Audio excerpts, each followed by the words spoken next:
warahmatullahi wabarakatuh. Alhamdulillahirrahmanirrahim. Pada kesempatan ini kita akan melanjutkan materi dinamika rotasi.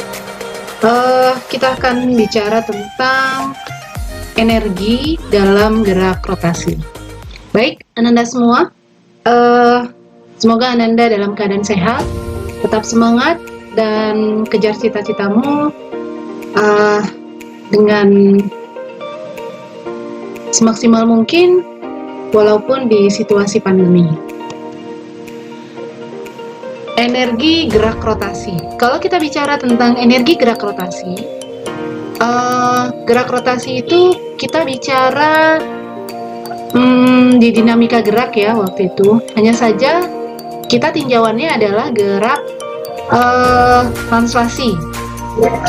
Sekarang kita tinjauannya adalah rotasi. Next. Yang pertama adalah energi kinetik rotasi. Tentunya kalian tahu dan pernah belajar tentang energi kinetik. Benda yang bergerak rotasi terhadap suatu poros tertentu memiliki energi kinetik yang dapat diturunkan dari energi kinetik translasi. Kalau kita bicara energi kinetik translasi, berarti kita bicara tentang EK sama dengan setengah mv kuadrat. Kalau gerak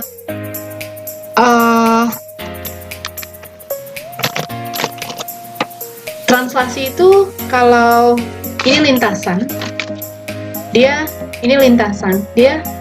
set gitu aja ya. Saya buat miring, set gitu.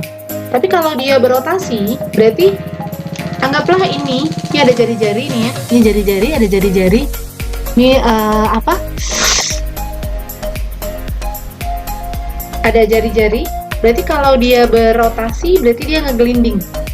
Nah, sekarang kita bahasannya tidak hanya benda itu bertranslasi, tapi kita juga benda itu tinjauannya bertranslasi juga berrotasi. Nah, oke. Lanjut. Tadi kita bilang EK sama dengan setengah mv kuadrat. Dengan mensubstitusi bahwa V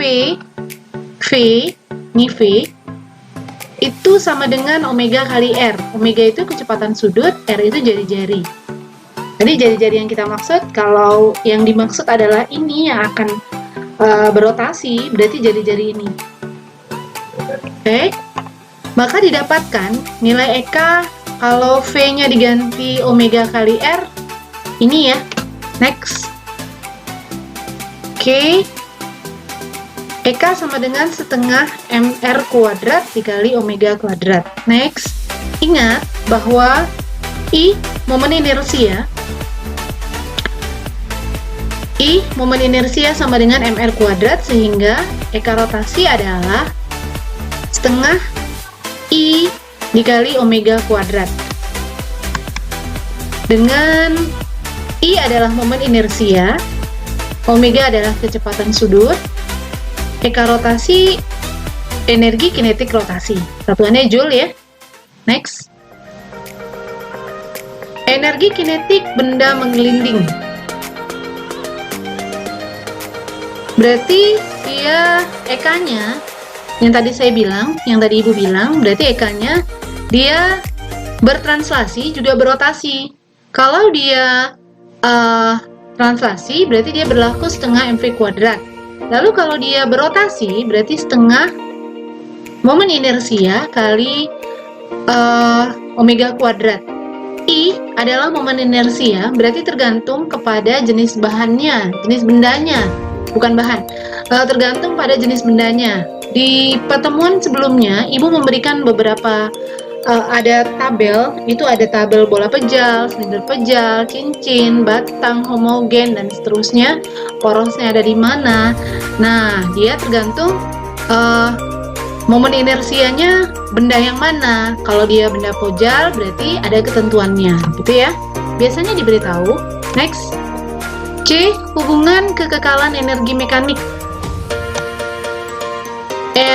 Seperti sebelum-sebelumnya, energi mekanik adalah energi kinetik ditambah energi potensial, nilainya tetap atau konstan. Next, kalau energi mekanik adalah EK ditambah EP, maka EK itu berarti kalau dia sama, maka dia berlaku EK1 ditambah EP1 sama dengan EK2 ditambah EP2. Next, contoh soal. Sebuah silinder berotasi terhadap sumbunya dengan kecepatan sudut 120 rpm. Bila massa silinder adalah 20 kg dan jari-jarinya 20 cm, berapakah energi kinetik rotasi silinder? Diketahui massa sama dengan 20 kg, kemudian R-nya 20 cm, berarti kita rubah jadi 0,2 meter ya.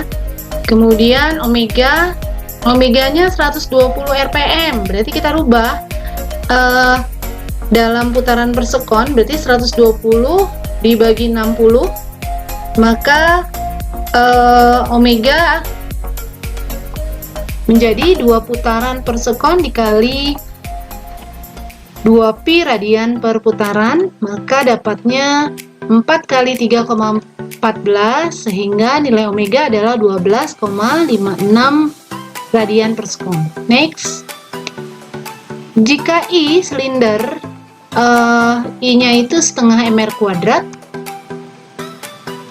ditanya EK rotasi, berarti EK rotasi itu setengah momen inersia dikali omega kuadrat.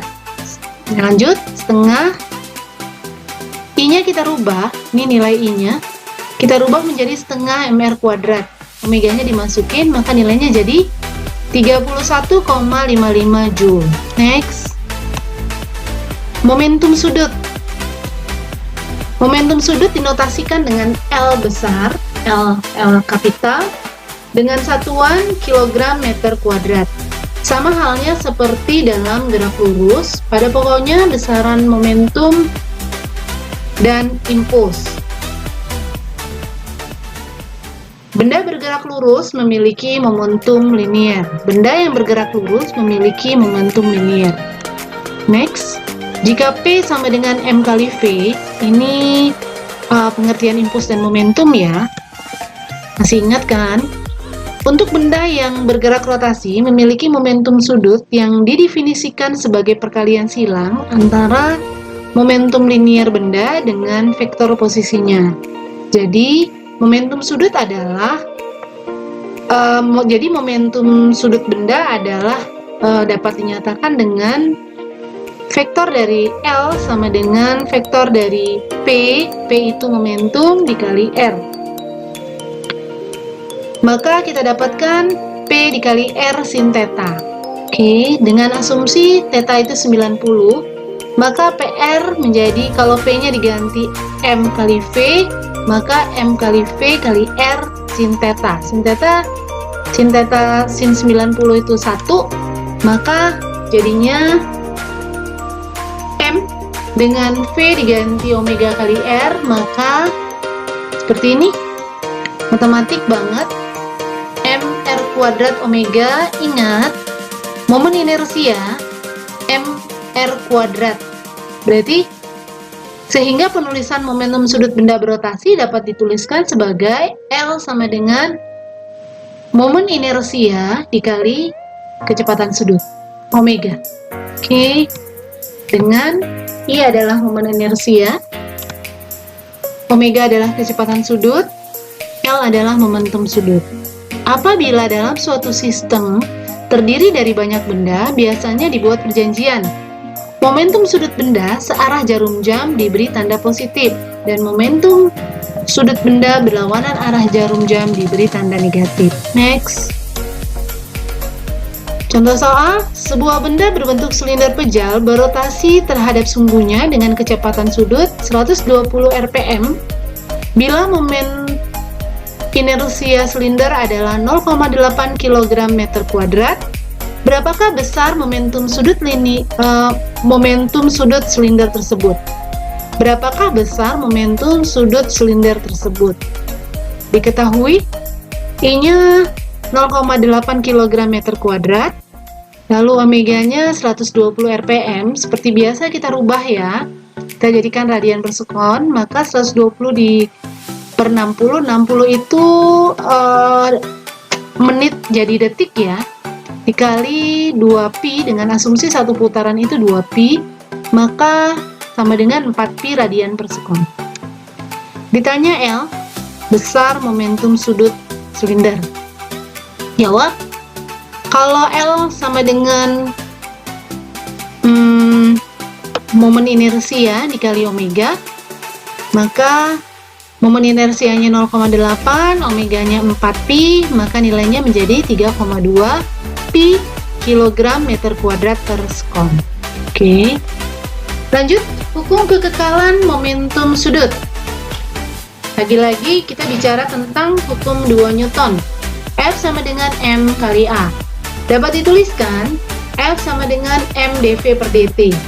A adalah turunan pertama dari V terhadap fungsi waktu, atau F sama dengan D mV per dt. Oke, lanjut ya. Dari persamaan di atas dapat dipresentasikan gaya adalah perubahan momentum persatuan waktu. Dari persamaan dapat diartikan apabila suatu benda tidak ada gaya yang bekerja, maka tidak ada perubahan momentum pada benda itu, atau bila F sama dengan 0, maka D mV per dt sama dengan 0, yang berarti tidak ada perubahan momentum. Kita tinjau benda berotasi karena momen gaya atau tau. Ini tau ya, bukan T, tau.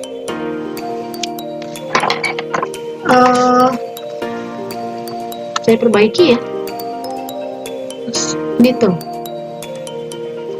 Tau sama dengan I kali alfa, dengan alfa adalah dw per dt. Dapat disimpulkan, 1. Momen gaya yang bekerja pada suatu benda sebanding dengan perubahan momentum sudut benda. B. Apabila suatu benda tidak ada momen gaya yang bekerja, maka momentum sudut benda besarnya tetap. Ini dikenal dengan hukum kekekalan momentum sudut. Oke. Jika sigma tau sama dengan 0, tau itu sama dengan dl per dt sama dengan 0, dan L adalah konstan, maka berlaku kekekalan momentum sudut sebelum dan sesudah tumbukan adalah sama. Sorry, bukan sesudah tumbukan. Momentum sudut dan sebelum itu adalah sama. Diperbaiki ya. Oke, lanjut. Bentuk hukum kekekalan momentum sudut dapat dikembangkan untuk dua benda. Dua benda mula-mula bergerak searah, kemudian digabung. Oke, ini sebelum bergabung dan sesudah bergabung. Yang ini yang sebelum bergabung, lalu setelah bergabungnya jadi ini searah ya. Oke, dia berlaku hukum kekekalan momentum sudutnya I1 omega 1 ditambah I2 omega 2 sama dengan omega 1 momen inersia 1 ditambah momen inersia 2 dikali omega, berarti omeganya 1 ya. Nilai omeganya sama karena dia kecepatannya arahnya sama. Next, dua benda mula-mula bergerak berlawanan arah kemudian digabung. Oke, dua benda sebelum digabung seperti ini. Jadi gerakan bendanya satu ke kanan, yang pertama searah jarum jam, yang kedua berlawanan arah jarum jam. Setelah digabung seperti ini, oke. Dia sama-sama, tapi ini dia hukum kekekalan momentum sudutnya. Maka gimana? Momen inersia 1 dikali omega 1 ditambah momen inersia 2 dikali omega 2 sama dengan I1 positif ya, searah jarum jam, dikurangi I2. I2 itu berlawanan arah jarum jam. Jadi dengan asumsi omeganya sama, hanya saja arahnya yang berlawanan. Jadi sesuai arah jarum jam. Jika kita buat, kalau dia searah jarum jam maka positif, jika dia berlawanan maka negatif. Next. Ingat, momentum sudut merupakan besaran vektor, jadi perhatikan arahnya. Contoh soal, seorang penari balet saat tangan terentang memiliki momen inersia 6,4 kg meter kuadrat dan berputar dengan kecepatan sudut 10 radian per sekon. Ketika tangan penari balet merapat, momen inersianya menjadi 5 kg meter kuadrat. Berapakah kecepatan sudut penari? Berapakah kecepatan sudut penari balet sekarang? Next. Diketahui V1-nya 6,4 saat tangannya direntangkan ya. Kemudian omega 1-nya 10 radian per sekon. Kemudian aksennya setelah dia merapat 4 kg meter kuadrat. Ditanya berapa nilai omega aksennya. Jawab. Nih, kecepatan sudut sebelum dan sesudah adalah sama. Oke, tinggal dimasukkan nilainya, maka kecepatan sudut penari balet sekarang adalah 16 radian per sekon. Oke, baik, terima kasih. Jika ada pertanyaan dipersilahkan. Assalamualaikum warahmatullahi wabarakatuh.